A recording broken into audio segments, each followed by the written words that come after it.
Assalamualaikum warahmatullahi wabarakatuh. Selamat pagi para pemirsa yang dirahmati Allah. Kembali lagi bersama saya Dr. Gita Dwi Shani dalam program acara ASI Aku Sayang Ibu, persembahan Hospital TV Sultan Agung, sebuah acara yang akan membahas seputar kesehatan ibu dan anak. Baik pemirsa, sebelum kita akan memulai, tentunya kami akan menyapa terlebih dahulu para pemirsa dimanapun Anda berada yang saat ini mungkin sedang dalam perjalanan dan juga menjalankan aktivitas. Semoga diberikan kemudahan dalam menjalankan segala aktivitasnya hari ini ya. Dan tentunya kami juga akan menyapa Bapak Ibu, pasien dan juga pengunjung Rumah Sakit Islam Sultan Agung Semarang. Kami mengucapkan terima kasih atas kepercayaan pelayanan kesehatan kepada Rumah Sakit Islam Sultan Agung Semarang dan juga semoga diberikan kemudahan dalam menjalankan pengobatannya di Rumah Sakit Islam Sultan Agung Semarang. Baik pemirsa, masalah utama saluran kemih yang menyebabkan anak pada usia sekolah ini sering mengompol atau mungkin kadang-kadang mengompol itu ternyata bisa menjadi masalah yang serius loh. Dan juga ternyata bisa akan mempengaruhi kepercayaan diri mereka juga. Nah, oleh karena itu kita akan membahas hari ini tema tentang masalah pada saluran kemih yang bisa membuat anak mengompol terutama di usia masa sekolah ya. Baik pemirsa, di sini kita sudah hadir narasumber yang nantinya akan membahas bersama kita dan juga sharing tentang tema ini. Langsung saja yuk kita sapa bersama-sama. Ada Dr. Herinto Himawan, spesialis urologi. Assalamualaikum Dr. Herinto. Waalaikumsalam warahmatullahi wabarakatuh. Bagaimana kabar hari ini dokter? Alhamdulillah, baik. Alhamdulillah. Terima kasih ya dokter sudah meluangkan waktunya di acara ASI ini. Nah dokter, kita kan akan membahas tentang masalah anak mengompol. Ya. Kalau pada anak kecil kan sebenarnya wajar ya dokter ya. Betul. Nah tetapi ini pada masa usia prasekolah, artinya pada saat SD seperti Ya. itu. Bahkan kadang-kadang SMP itu juga masih ada anak-anak yang masih ngompol nih dok. Betul. Nah sebenarnya kalau ngompol ini sebenarnya normalnya itu pada usia berapa sih dok yang masih dikatakan wajar lah seperti itu? Ya. Mau nggak, silakan dok. Oke, terima kasih Dr. Gita. Jadi mengompol atau bahasa medisnya inkontinensia urin ya. Jadi anak ini keluar urin tanpa disadari ya. Merupakan proses yang kompleks ya. Tetapi batasan kita adalah usia 5 tahun. 5 tahun. Nah, jadi kalau ngompol usia 2-3 tahun itu mungkin masih dalam proses kematangan ya, kematangan dari saluran kencing itu sendiri. Tetapi kalau sudah di atas 5 tahun ke atas, nah ini yang harus diwaspadai ya, karena banyak sekali baik itu kelainan oleh karena fungsinya.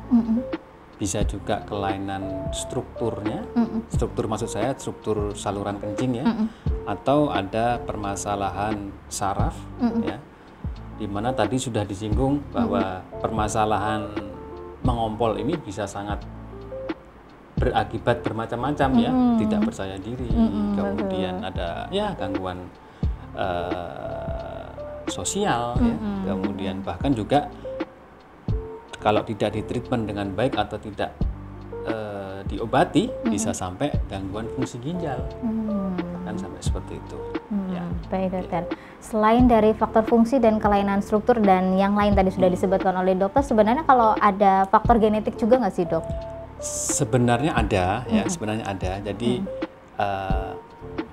kita membagi sebenarnya kalau untuk mengompol itu kita bagi pada anak ya, pada anak di atas 5 tahun kita bagi menjadi 2. Apakah ngompol ini terjadi saat tidur atau tidak terjadi ya kapan aja, artinya saat bangun juga ngompol, saat tidur juga ngompol. Nah, faktor genetik pada umumnya berpengaruh ke yang saat tidur. Ya, genetik itu maksudnya gini. Jadi bahkan pada kedua orang tua yang sehat pun, artinya dulu waktu kecil tidak mengalami ngompol yang patologis itu ya, itu kemungkinannya masih ada sekian persen ya, 12% ya. Akan meningkat lagi kalau kedua orang tua juga saat masih kecil ya, anak usia sekolah juga ada problem saluran kencing atau mengompol ya. Dua-duanya akan lebih besar daripada satu. Jadi memang ada hubungan seperti itu. Tetapi biasanya faktornya multifaktor ya. Jadi tidak bisa kita, oh ini karena orang tuanya dulu ngompol, anaknya pasti juga ngompol. Enggak seperti itu. Ya. Berarti jangan dijudge lebih dulu ya dokter. Tapi ya? memang ada kecenderungan faktor resiko itu naik pada pasien-pasien atau anak-anak yang mengalami ngompol ketika keluarga dekat atau orang tua juga mengalami kelainan serupa atau keluhan serupa ketika masih kecil. Baik dokter. Ya. Sebenarnya dari inkontinensia uri atau mengompol yang tidak wajar ini dok, sebenarnya bisa ada cara kita buat identifikasi nggak sih dok untuk ya ini kira-kira tanda-tandanya udah inkontinensia nih gitu kalau orang tua itu gitu biasanya. Ya, jadi dilihat dulu tadi apakah terjadi saat Tidur atau tidak. Oh iya. Ya. Baik. Kalau saat tidur itu kita lihat apakah juga ada gangguan-gangguan saluran kencing bagian bawah atau tidak. Ya. Itu bisa kita ketahui. Ada pemeriksaan anamnesa yang sudah baku, namanya clinical management tools. Ya. Di situ ada pertanyaan-pertanyaan yang kita ajukan kepada pasien maupun orang tua, yang mana akan mengarahkan ini kemana. Gitu ya. Kemudian kalau ngompolnya itu sepanjang hari, artinya bangun yang ngompol, saat tidur yang ngompol, itu dihubungkan dengan adanya kelainan struktural maupun kelainan anatomi ya, maupun neurologi. Ya, misalnya apa? Misalnya ada saluran kencing yang ektopik, ya, ureternya ektopik, atau ada neurogenic bladder, ya. Gitu. Dan juga penting juga pada umumnya pasien-pasien atau anak yang mengalami keluhan ngompol itu ada penyertanya, misalnya ada infeksi saluran kencing atau tidak, ada gangguan BAB atau tidak, konstipasi atau tidak, ya. Dan kalau ada itu harus ditreatment, ya, karena salah satu yang meresistensi keberhasilan pengobatan ya ada ISK, ada infeksi saluran kencing ya maksud saya, atau konstipasi itu kalau nggak di treatment ya akan gagal biasanya. Baik dokter. Nah ini yang menarik karena ISK tadi atau infeksi saluran kemih dok. Nah berarti kalau untuk ISK tadi atau infeksi saluran kemih itu berarti bisa karena faktor didapat ya dokter ya. Akhirnya maksudnya bisa menyebabkan hal itu gitu. Ya betul. Memperburuk. Ya. Memperburuk atau gitu. Membuat program terapinya menjadi nggak berhasil. Nah, jadi nanti harus ada pemeriksaan urin, ya, kalau perlu kultur urin, kemudian USG. Ya. Baik. Tapi sebenarnya kalau untuk seperti itu faktor-faktor resiko apa sih dok sebenarnya yang beresiko bisa sampai ini ISK terus nanti malah jadi inkontinensia uri, itu karena akibat apa ini dok biasanya, kebiasaan apa gitu dok biasanya? Kalau faktor risiko ISK banyak ya, jadi kalau mungkin ada kelainan anatomi tadi, kemudian mungkin hygiene juga bisa, kemudian ada kelainan kongenital sebelumnya itu juga bisa meningkatkan terjadinya infeksi saluran kencing, ya. Jadi memang harus dilihat. Kalau memang ada kelainan anatomi harus kita perbaiki. Kalau ada kelainan saraf, misalnya pasien-pasien mungkin dengan meningokel ya, itu kan bisa juga terjadi gangguan kencing ya, mengompol. Baik. Kalau untuk kebiasaan sering ngempet pipis dok, nah itu bisa berpengaruh nggak sih dok nanti? Bisa ya. Salah satu kebiasaan yang membuat kita menjadi mudah terkena infeksi saluran kencing kan salah satunya adalah menahan kencing. Menahan pipis ya dok. Atau juga posisi saat buang air kecil yang kurang baik, atau saat anak-anak toilet trainingnya nggak terlalu baik, dan juga bisa ya ngompol sampai dia usia di atas 5 tahun. Gitu. Tapi kalau selama ini dari kasus yang didapati atau yang ditemui oleh dokter sendiri itu yang paling banyak disebabkan karena apa dok? Dan biasanya terapinya gimana sih dok? Ya, sebenarnya kalau yang paling banyak di literatur fungsional. Fungsional dalam artian tidak ada permasalahan anatomi maupun saraf. Jadi bisa saja karena memang toilet trainingnya kurang baik ya, atau ya ada gangguan psikis pada anak, itu juga berpengaruh ya. Mungkin kalau di usia sekolah mungkin sudah ada mungkin ada bully atau apa, anak stres itu bisa aja dia ngompol ya. Kemudian ada misalnya diabetes juga bisa pada anak-anak tipe 1 kan bisa ya. Jadi dia menyebabkan poliuri ya, sehingga ngompol bisa. Itu semua harus digali memang dari ini. baik dokter. Tapi kalau untuk gejala yang harus diwaspadai, oh ini kira-kira harus membutuhkan pengobatan yang lebih intens seperti itu. Itu biasanya kasusnya yang terbanyak apa dok? Selain ISK nih dok? Ya, yang mungkin sampai operasi gitu ya. Iya betul, yang sampai ya. Operasi nih dok. Jadi ada beberapa kelainan kongenital atau kelainan saat lahir ya, yang mungkin saja saat awal-awal oh ini ngompol terus, mungkin biasa masih anak kecil, tapi kok berlanjut, bahkan kita pernah ada kasus sampai usia 9 tahun, bahkan sampai usia 40 tahun. Ada. Terbawa dewasa ya. Nah, ternyata ada kelainan namanya ureter ektopik. Ya, ureter ektopik itu muara ureter yang harusnya masuk ke kandung kemih, tapi masuknya dia di luar kandung kemih. Jadi ya, biasanya justru malah urin itu keluarnya dari jalan lahir, ya dari vagina. Jadi bisa kencing, tapi di antara waktu kencing dari kencing satu dan kencing lainnya itu selalu basah. Ngompol terus. Bisa pipis biasa karena kan memang ginjal ada dua, ureternya ada dua. Jadi mungkin ureter yang salah satu sisi yang ektopik, kemudian terjadilah apa yang namanya seperti ini. Jadi kalau bisa meningkatkan terjadinya infeksi, bahkan hidronefosis atau pembengkakan ginjal, bahkan sampai dengan infeksi sepsis gitu ya, sehingga harus dilakukan terapi yang invasif ya, pembedahan itu bisa. Walaupun prosentasenya tidak sebanyak fungsional, jadi kebanyakan sebenarnya fungsional gangguan. Jadi kita obati dulu psikisnya dari pasien, misalnya dari anak ya, jadi ada permasalahan mungkin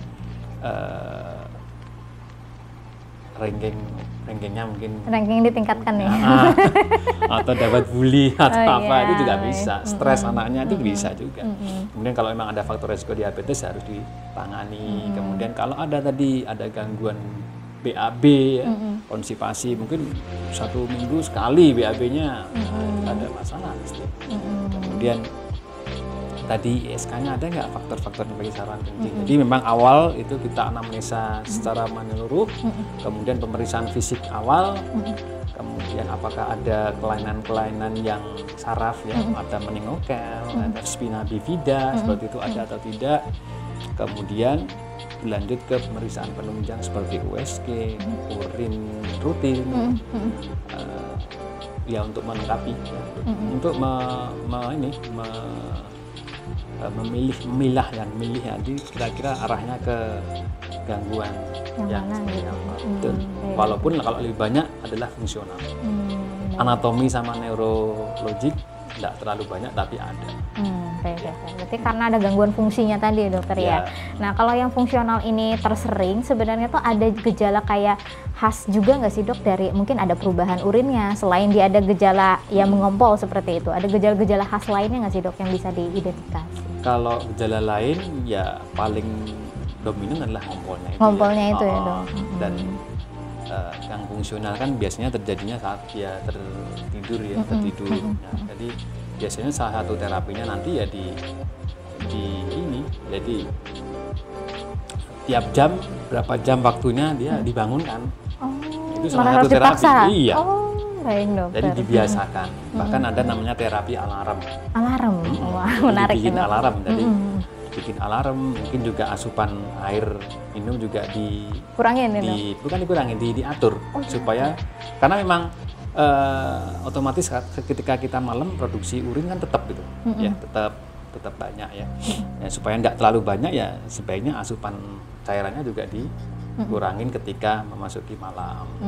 Ya, kemudian terapi alarm tadi banyak, ada terapi alarm tadi di alarm tadi. Ya. Tapi yang bangun ya bukan hanya anak, orang tua juga. Iya dong.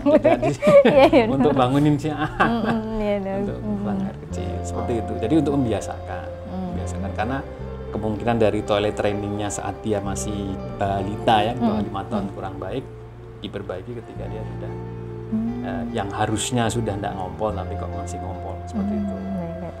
Termasuk terapi sosial kalau misalnya ada permasalahan-permasalahan, dan mungkin kalau kan ada beberapa pasien juga adanya keterlambatan perkembangan mungkin pada retardasi mental seperti itu juga bisa tidak terjadi inkontinensi. Inkontinensi ya urin. Banyak faktornya sebenarnya.